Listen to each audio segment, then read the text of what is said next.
Hi everybody, welcome back to Market Analysis with Baza. I'd like to preface this by saying I'm not a financial advisor and take everything that I have to say with a grain of salt. So, what we'll be going over on this episode is the reverse repo and what that is and what it potentially could mean for us going forward. Now, if y'all have been paying attention to the reverse repo, you would see that we're actually at an all-time high, one of the highest points we've ever seen, at around like $1.3 trillion. Now, what exactly is the reverse repo? Well, from what I've gleaned from this, the reverse repo is where banks are flush with cash, meaning they have way too much cash on hand. And when they do this, this means that they actually have a liability on their books because that much cash turns into a liability. And so what they want to do is, in order to balance their books, they need to do trading with the government, doing a reverse repo, meaning that they give that cash and in return they get collateral back, which is able to balance out their books.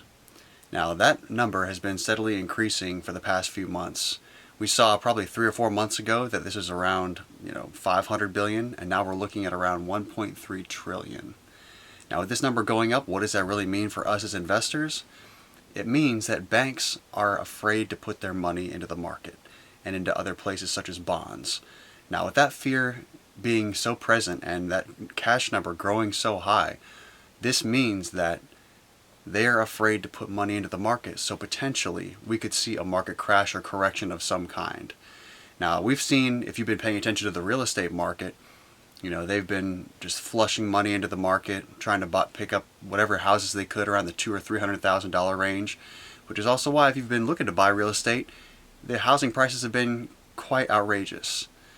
Now, going forward, nobody can really predict when there might be a market crash, but what I can say with the reverse repo being this high, that we are potentially in a bubble territory. And even if you notice Robert Kiyosaki, he was the one that did that book, The Rich Dad, Poor Dad.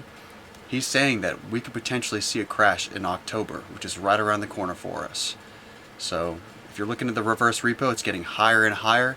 Again, that just means that banks don't want to put their money anywhere. And they want to have cash on hand.